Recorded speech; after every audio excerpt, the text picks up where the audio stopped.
Ya'ni shayton o'zining qadam ozdirish bu hiylesini eng ko'p na qo'ydi desa, ikki xilga qo'ydi. Birinchisi, agar xalqimiz buning qarta sagak bo'lmasa, bu odamiy shaytonlarning tuzoqlariga dastlab ketsa, nafsining keyniga kirib ketsa, na qarasa usul, na qarasa yeb ichish, mushuning gapi bo'lib, mushuning keyniga kirib ketsa, bu xalqimiz ma'naviy jihatda yo'q bo'lib tugaydi. Kishilarni eng ko'p do'zaxga kirgizadigan ishning nima ekanligini bilamsizlar deydi. Sahabalar Allohu va rasuluhu a'lam. Alloh va uning payg'ambari eng yaxshi bilguvchi deb pasli Rasululloh deydi. Payg'ambarimiz Muhammad alayhissalom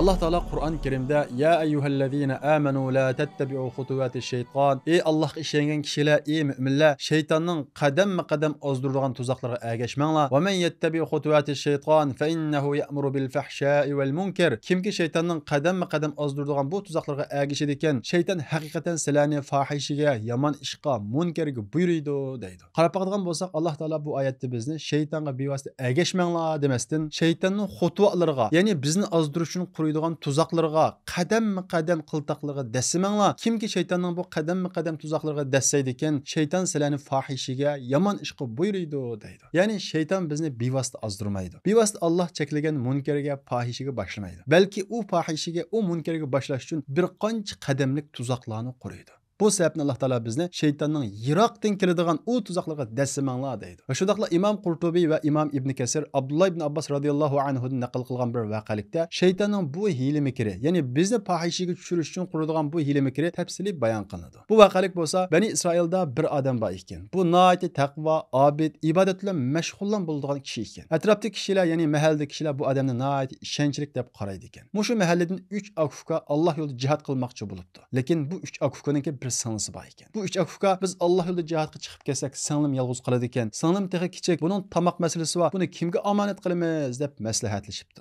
Ular oxirisi mushu mahalladagi, ya'ni uyimizning qishdagi mushu obid qilsangizni omonat qilaylik. Chunki bu odam nayet taqvo, bak ishonchlik deb o'ylashib, oxiri obidning qishiga ketdi. Va o'zlarining Alloh yo'lida jihadga chiqmoqchi bo'lganligi, bu sababdan uyga yaqin bo'lganligi va shundaqla obid nayet taqvodor bo'lganligi uchun singlisiga qarab qo'yishni, singlisi uning omonat qilganligini aytibdi.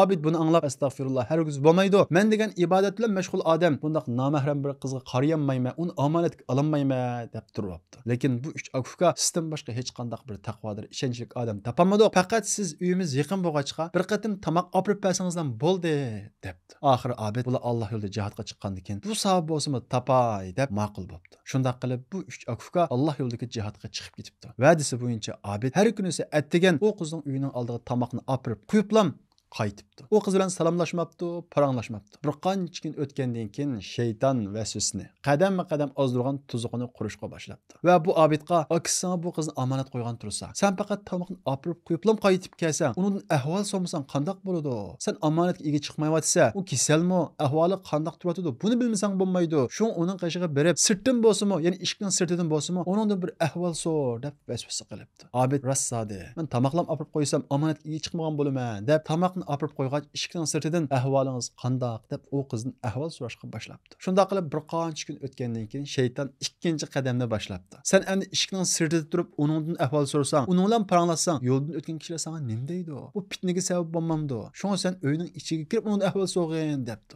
Obid rassadi deb atdan boshlab tomoqni akirgach, u yolg'iz qizning qishiga kirib uningdan ahvol so'rashga boshlabdi. Shunday ahvol bir qancha oy davomlashgandan keyin shayton yana bir qadam tuzuqini quribdi. U bo'lsa-mu shayton obidga vasvasa qilib, sen bu qiz bilan paranglashmasan, bu qizning bir ota-onasi bo'lmasa, akisi bo'lmasa, biroz paranglashib, uning ko'nglini xo'sh qilib qo'ygin deb vasvasa qilishga boshlabdi. Obid rassadi, tamoq islam hisob emas, uning ma'naviy ehtiyojim bor, uning bilan paranglashib qo'yay deb tamoq akirgach, ahvolini so'rgach, uning bilan uzun paranglashadigan bo'libdi. Shunday qilib bu nomahram ikki er va ayol o'tirisida bir oz birsiga issiq o'tishib qoldi. Oxirida shayton bu obidni bu qiz qarta har xil vasvasalarga serish orqali bu yomon ishga tushiribdi. Ya'ni eng qabih gunohga tushiribdi. Obid nayt qattiq pushaymon qilibdi. O'zini yegudak bo'libdi va o'zining shaytonning oldin xaltasiga tushganligini his qilibdi. Lekin ajoyib ig'ir bir gunoh o'tkazganligi uchun va shundaqla bu qizning aksikasi qandoq qilaman deb o'ylab ig'ir g'amga petibdi. Bu shundaq bir qancha oy o'tgandan keyin qiz o'zining homildor bo'lganligini aytibdi. Buni anlagan Abid texmi qo'rqibdi. Bir qancha oy o'tgandan keyin qiz tug'ibdi, yangibdi. Abid texmi qo'rqibdi. Endi bu ahvolni mahaldagilar bilsa qandoq bo'ladi? Endi men rasvo bo'lmamdiman deb turgan paytda shayton yana bir qadam ilgarilab, sen u buqni o'ldirib hech kim buni bilmaydi deb vasvasa qilishga boshladi.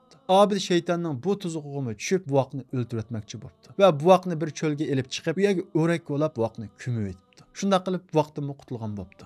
Lekin shayton yana qo'yatmay, yana uning vasvasa qilib, u buqni sen o'ldirib o'tding. Hamda u buqning onasi azoblandi, yig'laydi. Buni atrofdagilar bilib qoladi. Aksiyasi deydi. Shuning uchun qizni o'ldirib debdi. Abid bu ishdan butunlay qutulishni o'ylab qizni o'ldirib o'tish niyatiga keldi. Va bir kuni uyga borib qizni o'ldirib, buqni ko'mgan cho'lning qashiga olib qizni ko'mib o'tibdi. Abid endi xaplaqdan qutuldim deb o'ltirgan paytda qizning akilari jihatdan qaytib keldi va singlisini so'rabdi. Abid bo'lsa, singlingiz ig'ir kasal tegib, men uni ko'p davolatdim, lekin unum bermay o'lib ketdi deb boshqa bir qabrni singlingizning qabrisi mushu deb akilariga ko'rsatdi. Akilari bo'lsa, Abidga rahmat aytibdi. Ya'ni singlisining ahvolidan xabar olganligi, uni davolatganligi uchun Abidga rahmat aytib, uylariga qaytibdi. Amdilikda shayton akilariga vasvasa qilishga boshlabdi. Yo'q, singling ushtum o'lib ketamdi. Bu ishning ichida bir ish bor deb mushundaq vasvasa qilishga boshlabdi. Akilari har kuni mushaqqa paranglashga boshlabdi. Bir kuni akilarining tushiga singlisining o'ldirilganligi va o'ltirib ko'milgan yerning o'rni kiribdi. Akilari tushidan uyg'onib, shuni ko'rsatilgan yerga beribdi. Darvaqa ochqudak bo'lsa, u yerdan singlisining jasadini tepibdi. Demak, bularning ko'rgan tushlari rostga chiqibdi. Bu 3 akuka Abidning ibodatxonasiga berib, uning ibodatxonasidan chiqib, Abidni ig'ir darajada urib, chalula qilib tashlabdi. Ana shundaq Abid jon talashayotgan paytida shayton uning qashiga ketdi. Ve Abidqa, men seni mana mushundaq ishlarga tadrijiy holda so'rab akirdim. Endi men seni mush ishlarning hammasini qutuldirib qo'yma. Sen faqat Allohni inkor qilib, menga ergashsanglar bo'ladi, menga ishonsang bo'ladi. Allohni inkor qilsanglar, mush ishlarning hammadan qutulsa deb vasvasa qilishga boshlabdi. Ana shundaq jon talashayotgan paytda Abid shaytonning bu vasvasiga aldanib, eng oxirgi tuzug'i bo'lgan kufr tuzug'iga dasab.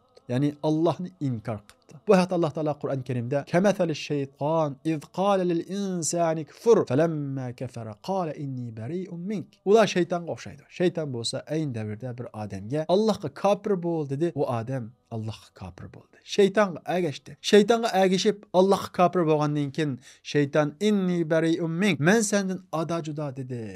Yani mush oyatning tafsirida Ibn Kasir va undan boshqa tafsirlarda bu voqelik bayon qilinadi. Ya'ni bu Abid oxirgi qatim shaytonning tuzug'iga dasab, Allohga kofir bo'lgandan keyin shayton men sendan ado judo deb uni tashlab ketdi. Shundoq qilib mahalladagi eng taqvodor, eng ishonchli deyilgan Abid hayotini kufr bilan oxirlashtirdi. Demek şeytan bizni hergizmi yomon ishga mana shundoq bevosita boshlamasdan dal aksicha uning bir qancha qadam tuzoqlarni qo'ydi. Bizga vasvasa qilib xiyolimizni o'tkazdi. Uni to'g'ri his qildirib, eng oxirida o'zining tuzug'iga dastidi. Ya'ni eng yomon ishga bizni dastidi. Shuning uchun Alloh taolo Qur'on Karimda bir qancha oyatda la tattabi'u xutuvati shayton. Shaytonning qadamlariga, ya'ni qadam ozdirgan bu tuzoqlarga ergashmanglar deydi. Va men yattabi xutuvati shayton fa innahu ya'muru bil fahsha'i wal munkar. Kimki shaytonning qadam ergashtiradigan bu tuzoqlarga ergashidi ekan, shayton uni munkarga, fohishiga buyuruydi. Ya'ni fohishiga boshlaydi deydi. Ya'ni shayton o'zining qadam ozdirish bu hilisini eng ko'p na quriydi desa, ikki xilga quriydi. Birinchisi zina va fohishiga elib berish uchun quriydi. Yana birisi bo'lsa harom yegizish uchun quriydi. Shuning uchun la tattabi'u xutuvati shayton. Shaytonning tuzoqlariga, bu qadam ozdirgan qiltaqlarga dassamanglar degan bu oyatning keyindan Qur'on Karimda halol yeyish va shundaqla fohishidan ogohlantirgan mazmunlar kelgan. Ya'ni shayton bizni mush ikki ishda, ya'ni ig'zimizdan va mushu haya va fohish orqali ozdirish uchun bizga qadam tuzoqlarni quriydi. Amaliyotda qarab boqadigan bo'lsak, odamiy shaytonlarmi bizni ozdirish uchun mana mush ikki tarafdan bizni qadam ozdiradi. Birisi bo'lsa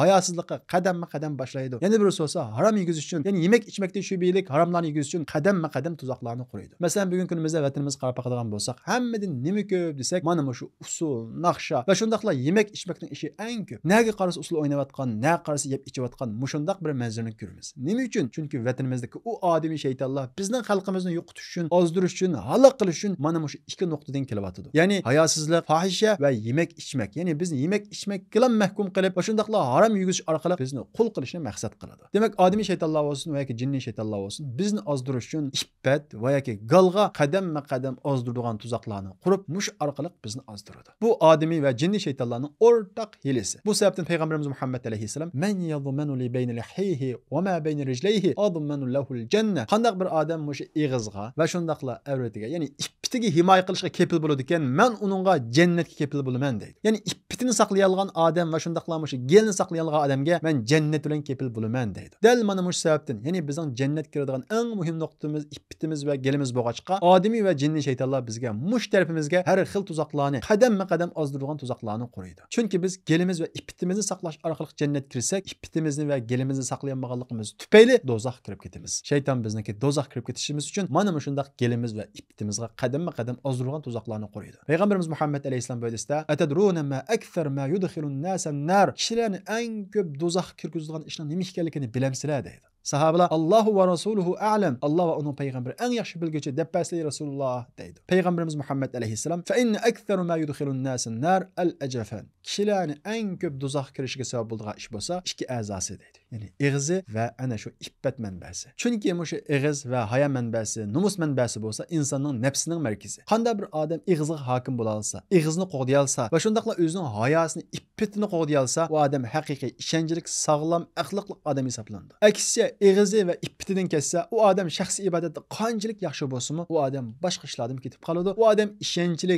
amin, shundaqla rasul hisoblanmaydi. Chunki u odam nafsiga ega chiqmagan odam hisoblanadi. Nafsiga ega chiqmagan odam undan boshqa har qanday bir omonatga ega chiqolmaydi. Chunki nafsiga ega chiqmagan odamning irodasi so'slashadi. Zulmga uchursimi, uning qarshilik ko'rsatadigan bir kuchi bo'lmaydi, irodasi bo'lmaydi. Dal mana shu sababdan zolimlar bugun kunimizda bizning xalqimizni nafs orqali yo'q qilmoqchi, ya'ni irodasini sundirmoqchi bo'ladi. Agar xalqimiz buning qarta sagak bo'lmasa, bu odamiy shaytonlarning tuzoqlariga dastlab ketsa, nafsining keyniga kirib ketsa, na qarasi usul, na qarasi yeb ichish, mushuning gapi bo'lib, mushuning keyniga kirib ketsa, bu xalqimiz ma'naviy jihatda yo'q bo'lib tugaydi. Ya'ni o'zi Uyg'ur, o'zi musulmon deb qarasimi, lekin ma'naviy jihatda hech qanday qarshilik ko'rsatmaydi. Hech qanday uning bir iymoniningki, musulmonligininki kuchi bo'lmaydi. Shuning uchun qanday bir musulmon men iymonimni qo'dab qolay deydi ekan, u odam shu ig'zi bilan ippatini saqlashi kerak. Va shundaqla qanday bir musulmon men axloqimni qo'day deydi ekan, bu odam ig'zi bilan numusini, ippatini qo'dashi kerak. Va shundaqla qanday bir odam men irodamni qo'day deydi ekan, bu odam nafsi bilan ig'izni yig'ishi kerak. Aslida normal insonning tabiatida nafsiga ega chiqadigan va shundaqla ippatini qo'daydigan bir xil fitrat va yaratilishdan iborat bir xil tuyg'u bo'ladi. Mana shundaq tuyg'u bo'lg'achqa shayton bizga yiroqdan keladi. Ya'ni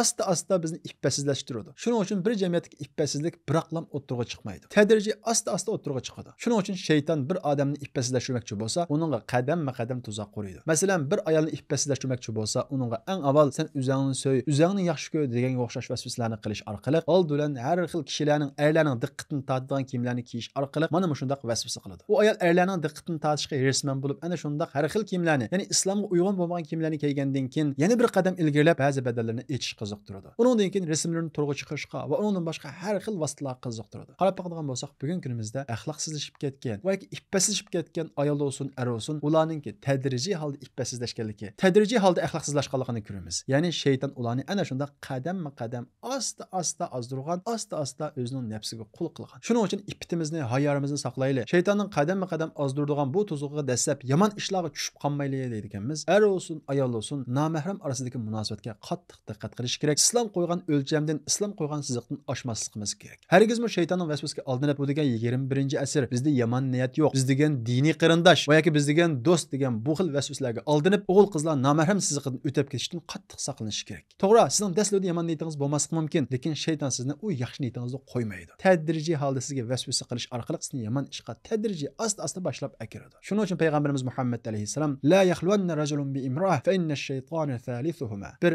bir ayoldan xoli bo'lmasin. Agar shunda xoli bo'lib qolsa, uchinchisi shayton bo'ladi deydi. Ya'ni siz Abu Bakrdek, Umardek bir taqvodor bo'lgan taqdirdami, asla va asla bir namahram ayoldan yolg'iz qilishga, bir yerda turishga, paranglashga asla va asla bo'lmaydi. O'zingizni biz degan qo'shna va yoki bizga qarindosh deb oldimang. Bu hammasi shaytonning vasvasidan boshqa narsa emas. Shaytonning sizni yomon ishga boshlashdagi tunji qadami. Bu sababdan Alloh taolo Qur'on Karimda zina qilmanglar demasdan va la taqrabuz zina, zinaga yaqinlashmanglar deydi. Ya'ni zinaga elib boradigan bütün qadamlarga dasimanglar, namahram ayollar bilan birga bo'lmanglar, namahram ayollar bilan paranglashmanglar, ular bilan uchurlashmanglar, muhabbatlashmanglar va shunga o'xshagan shaytonning bütün tuzoqlariga dasimanglar deydi. Chunki bir odam zinaga bevosita tushmaydi. Mana shunday yiqilish orqali shaytonning qadam-qadam tuzuqiga daslash orqali eng oxirida zinaga tushadi. Undaqda şeytanın bizni qadam-qadam azdırdıgan o tuzuqqa dasimi, yaman ishlarga tushib qilishni saqlanish uchun nima ishlarni qilishimiz kerak? Birinchi bo'lib ko'zimizni haromdan saqlashimiz kerak. Chunki shayton bizni haromga bevosita boshlamaydi. Eng avval ko'zimizni hujum qiladi. Ya'ni bizga haromni chiroyli ko'rsatadi. Hozir ko'chalarda, qo'limizda har yerga qarasak haromni ko'rguli bo'ladi. Mana mushu vaqtda o'zimizni tuta olsak, ko'zimizni haromdan saqlasak, shaytonning tunji qadamiga dasmagan bo'lamiz. Hayolimizni, ippitimizni qo'g'digan bo'lamiz. Ya'ni hayolimizni qo'g'dash, yaman ishlarga tushmaslik tunjulab ko'zimizdan boshlanadi. Bu sababni Alloh taolo Qur'oni Karimda qul lil mu'minina yaghuddu min absarihim va yahfazu furujahum. Ey Muhammad, ularga aytqinki, ular namahram ayollarga tikilib qaramasin deydi. Ya'ni ko'chadagi, yo'llardagi va yoki telefonlardagi yerim yalang'och va namahram ayollarga qaramasin,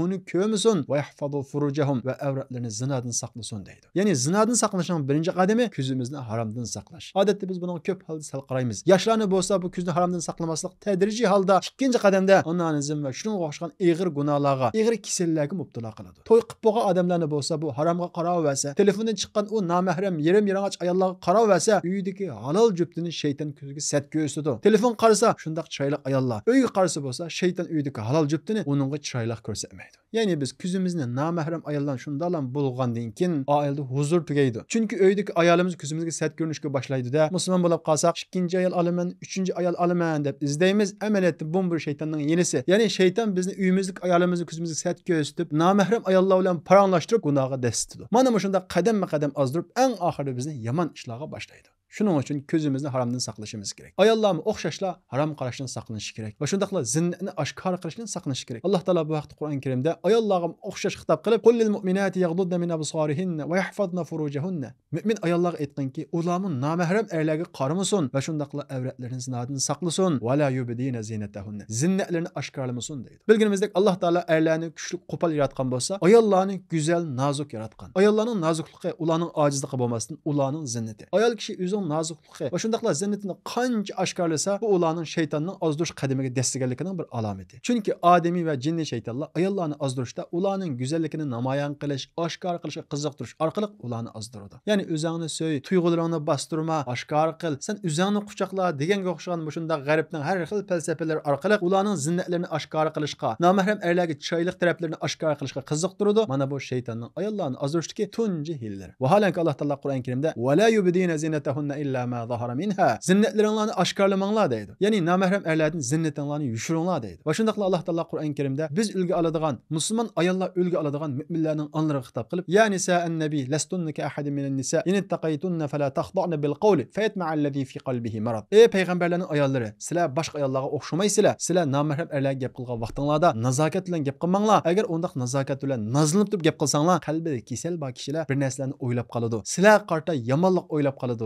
deydi. Demak ayollar kiyim-kechakda bo'lsin, ish harakatda bo'lsin, so'zda bo'lsin, go'zalligini nomahram erlarga oshkorlashdan saqlanish kerak. Bunda deganlik siz go'zal gap qilmang, go'zal kiyinmang, go'zal ish harakatda bo'lmang deganlik emas. Dal aksicha, shu go'zal harakatingizni, go'zal so'zingizni, go'zal kiyimingizni faqat o'zingizga halol bo'lgan juftingizga ham ko'rsating deganlik. Afsuski bugungi kunimizda qarab boqadigan bo'lsak, ishlar dal aksicha. Ya'ni ayollar go'zal so'zlarini, go'zal ish harakatlarini, go'zal kiyim-kechaklarini sirtda nomahram erlarga ko'rsatadi. Uyda bo'lsa, go'zal kiyimlari, go'zal so'zlari, go'zal ish harakatlarini ko'rgili bo'lmaydi. Shundaqla bu masala erlardan bor. Masalan, erlar sirtqa chiqqan vaqtda nomahram ayolni ko'rsa, turolmay qoladi. Gaplari noit isil sifat, noit siliq, uni asla, buni asla deganga o'xshagan noit axloqli kishidek ko'rinadi. Ammo uyga kirganda bo'lsa, noit to'ng, ala, quya deganga o'xshagan. Amaliyotda islomning talab qilgani dal aksicha. Er olsun, ayol olsun, sirtqa chiqqan vaqtda tuz, nazokat yo'q, uning go'zallikni oshkor qilish yo'q. Ammo uyga kirgan vaqtda mayli er olsun, mayli ayol olsun, eng go'zal tarafimizni oshkor qilishimiz kerak. Demak, hayo va iffetimizni saqlab, shaytonning tuzoqlariga dasmayli deydi ekanmiz. Bu erlarningki ko'zdan boshlanadi. Va shundaqla ayollarning ko'zdan boshlanadi va ayollarningki kiyim-kechak, ish harakat va so'zdagi go'zallikni oshkor qilmaslikdan boshlanadi. Ikkinchisi bo'lsa, er ayollar nomahram orasidagi munosabatga alohida diqqat qilish kerak. Qancha taqvo bo'lib kelsin, qancha olim bo'lib kelsin, yolg'iz mashinada, yolg'iz uyda va yoki yolg'iz aloqa vositalarida paranglashga bo'lmaydi. Fatvo nomi bilan bo'lsin, har qanday bir nom bilan bo'lsin, uni bilan benormal aloqa qurish mana eng oxirida yomon ishga olib boradi. Chunki payg'ambarimiz Muhammad alayhisalom biz yuqorida o'tgandek, la yaxluwanna rajulun bi imrah. Bir er bir ayoldan xoli qolmasin. O xoli qilish mashinada bo'lsin, uyda bo'lsin yoki aloqa vositalarida bo'lsin, xoli qolmasin. Fa inna shaytona thalithuhuma. Chunki ikki jinnis yolg'iz bir yerga kelgan vaqtda uning uchinchisi shayton bo'ladi deydi. Shunga o'zimizning mahramlarini bilishimiz kerak. Ya'ni aralashsak bo'ladigan, paranglashsak bo'ladigan, mongdashsak bo'ladigan mahramlarini bilishimiz kerak. Erining mahram bo'lsa, uning ayoli, onasi, singlisi, oychisi, hammasi bular bilan paranglashsa bo'ladi, bular bilan aralashsa bo'ladi, bular bilan normal aloqa qursa bo'ladi. bo'ladi. Ayolning mahram bo'lsa, uning akisi, yo'ldoshi, dadasi, ukisi, tog'isi, jiyanlari mana bular aralashsa bo'ladigan mahramlar hisoblanadi. Uning sirtidagi kishilar mahram emas, ya'ni aralashsa bo'lmaydigan, orliqida musab bo'lgan, yolg'iz qolsa bo'lmaydigan, orasida bir siziq bo'lgan nomahramlar hisoblanadi. Uchinchisi, hayo va iffetimizni saqlab shaytonning tuzoqlariga dasmasligimiz uchun ayol xonimlarimiz kiyim-kechikiga qattiq diqqat qilishi kerak. Shayton ayollarni dal kiyimi orqali ozdiradi. Qarab qolgan bo'lsak, yaxshi bir yo'rgangan bir ayolni shayton daslibida uning kiyimini rangliklash talashtirishi, undan keyin modlashtirishi, tadrijiy holda uni yarim yalang'och holatga keltirishi mumkin. Tunji qatim bu hayoliq ayol nihoyat xijil bo'ladi. Ya'ni o'zgargan vaqtida sirtqa chiqqan vaqt xijil bo'ladi. Keyin xijil bo'lmaydigan holat keladi. Ikkinchi qadamda yana ilgarilaydi. Undan keyin sirtlarga atir chechib chiqishga boshlaydi. Undan keyin rasmiy shaklda islomga loyiq bo'lmagan kiyimlarni kiyishga boshlaydi. Undan keyin shayton uni butunlay alqib bo'lgandan keyin o'lchamli kiyinganlarga qarata hujum qilishga boshlaydi. U andaq, bu mundaq deb ularni past ko'rishga, ularni chetga qilishga boshlaydi. Demak, shayton mana shunday xatarlik narsa. Sizni yo'ldan chiqarib bilan bo'ldi qilmaydi. O'ziga al qiladi, o'ziga askar qiladi. Undan keyin siz shaytonning tili bilan hijoblarga hujum qilishga boshlaysiz. Unda kiyim kiyib olgan bilan hisob emas, bunda emas deb ularga haqorat qilishga boshlaysiz. Demak, shayton bizni mana shunday ozdiradi. Shunga Alloh taolo Qur'on Karimda ya ayyuhan nabiy qul li azwajika va banatika va nisa'il mu'minin, ey payg'ambar, sen ayollaringga, qizlaringga, mu'minlarning ayollariga aytqinki, ular purkanch bilan badallarini o'rvasin, yerim yalang'och mangmasin, o'lchamlik kiyinsin. Zalik adna ay yu'rafna fala yu'zain. Bunda kiyinishi ularni aziyatdan to'sidi deydi. Ya'ni bir ayol yerim yalang'och yuyib bo'lgandan keyin kishilar menga tajiz qildi, ya'ni chaqchaq qildi, buxorlik qildi deb og'rinadi.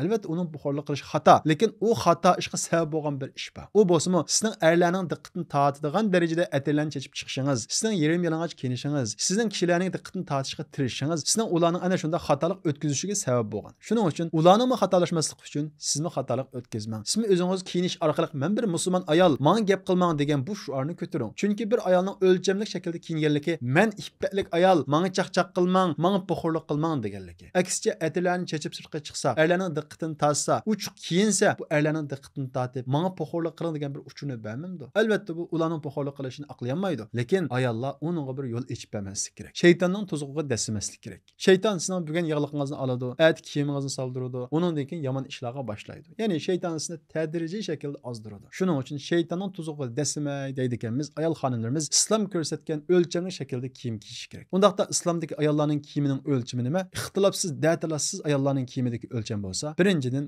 yuzi va qo'ldan boshqa bütün bedellarini kengari tabi olmagan, ichi ko'rinmaydigan qalin kiyimlar bilan o'lchamli shaklda yurginishi. Undan boshqa kiygan kiyimida erlarning diqqatini tortadigan, ya'ni nomahram erlarning diqqatini tortadigan har qanday bezakni saqlanish kerak. Chunki musulmon ayol degan kiyimni zinnatlash uchun emas, zinnatini yepish uchun kiyadi. Endi kiyim sizga zinnatmi yoki zinnatni yapadigan bir yepinchimi? Bu vaqtda o'zingiz o'ylanib kiysangiz bo'ladi. Undan boshqa bugun kunimizda ayol xonimlarimiz diqqat qilmayotgan bir masala bo'lsa, ayollarning sirtqa chiqqan vaqtda etir chechib chiqishi. Esimizda olsun, bütün olimlar, bütün mazhablar hamma ko'z qarashlarni yiqqan vaqtida ayollarning sirtqa chiqqan vaqtda atir chechib chiqishi shaksiz bil ittifoq harom. Chunki atir nomahram erlarning diqqatini tortadigan eng kuchli vosita. Shu ayol xonimlarimiz bundan qattiq saqlanishi kerak. Ayol xonimlarimiz ana shunday o'lchamli kiyimgan har qanday vaqtda o davomli savob ishlagan, davomli bir ibodat, taat ichida bo'lgan bo'ladi. Eng muhimi ayollarning o'lchamli kiyinishi, ayollarning va o'g'illarning, ya'ni ayollarning emas, shu jamiyatdagi o'g'illarning iffetini saqlashda nihoyat muhim rol o'ynaydi. To'rtinchisi, imkoni bo'lsa sababsiz holda to'yni kechiktirishni saqlanish kerak. Chunki to'y iffetni saqlashning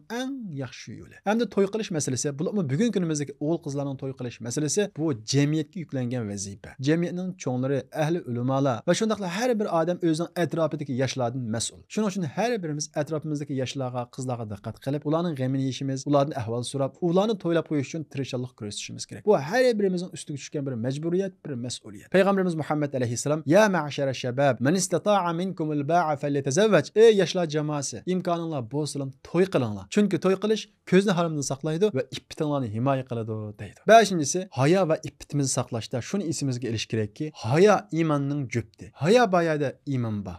Hayo bo'lmaydi ekan, iymon birga yo'qolib ketadi. Bu sababdan shayton bizni hayosizlashtirishga tirishadi. Chunki bizni shayton hayosizlashtirdi deganlik, iymonsizlashtirdi deganlik. Chunki payg'ambarimiz Muhammad alayhisalom: "Innal haya'a wal imana qurana'u jami'a." Hayo bilan iymon bir cüp deydi. Feyza rufi'a ahaduhuma rufi'al akhar. Birisi ko'tarilib ketsa, yana birisi ko'tarilib ketadi deydi. Demak, yoshlarda va yoki bir jamiyatda hayo yo'q degan gap, u jamiyat, u yoshlar imonsizlashdi degan gap. Shundaqla bir jamiyatda hayosizlik bosh ko'tardi degan gap, u jamiyatda nashayan ishlar, buzuqchilik bosh ko'tardi degan gap. Chunki hayosizlikning eng oxirgi nuqtasi zinoga, fohishaga elib boradi. Shuning uchun bugungi kunimizdagi har xil vositalar bilan, har xil bahonalar bilan o'g'il qizlarni bir yerga akilib har xil faoliyat qiladigan, ya'ni balog'atga yetgan, quromiga yetgan, eng yoshga urg'ib turgan o'g'il qizlarni bir yerga akilib har xil faoliyat qiladigan kishilar bundan qattiq saqlanish kerak, ehtiyot qilish kerak. Chunki undaq balog'atga yetgan bolalarni birga akagandan keyin nima bo'ladi? Ularning o'rtasida ana shunday harom bo'lgan aloqa shakllanadi. Bu aloqa davom qiladi. Eng oxirida ig'ir bo'lgan zinoga tushib to'xtashi mumkin. Buningga ana shu sal qaragan kishilar mas'ul bo'ladi. Shuning uchun har birimiz bu shu ma'rif sohasidagilar balog'atga yetgan o'g'il qizlarni bir yerga akilib bir narsa o'rgatishdan qattiq saqlanish kerak. Lekin ba'zi bir odamiy shaytonlar bu o'g'il qizlarni bir yerga akasak texi yaxshi o'rganadi deb qaraydi ekan. Nima uchun yaxshi o'rganadi? Dal ana shu qizga o'zini ko'rsatish uchun. Dal qiz o'g'ilga o'zini ko'rsatish uchun. Amaliyotda buning oxirida nima boradi? Buning oxirida hammasining nima borligini o'zimiz bilamiz. Nomahram o'g'il qizlarni bir yerga akilib bir narsa o'rgataman deb bu xil hayosizlikqa yo'l ochishdan qattiq saqlanishimiz kerak. Esimizda bo'lsin, shayton bizni haromga, fohishaga bevosita boshlamaydi. Mana shunda har xil bahonalar bilan boshlaydi. Shunga Alloh taolo Qur'on Karimda ya ayyuhallazina amanu la tattabi'u xutuwatish shayton. Ey Alloh ishongan kishilar, shaytonning qadam ozdiradigan, ya'ni sizlarga his qildirmay har xil bahonalar bilan sizlarni ozdiradigan u tuzoqlarga ergashmanglar. Va man yattabi xutuwatish shayton fa innahu ya'muru bil fahsha'i wal munkar. Shayton sizlarni fohishaga, munkarga boshlaydi, munkarga buyuradi deydi. Shuning uchun o'zimiz his qilmay yomon ishlarga tushib qolmasligimiz uchun, avlodlarimizni o'zimiz bilib bilmay yomon ishlarga tushib qolishimizga sabab bo'lib qolmasligimiz uchun aslo va aslo hayomizni zidlaydigan, o'g'il qizlar orasidagi hayo pardasini yo'qotib o'tadigan ishlardan qattiq saqlanaylik.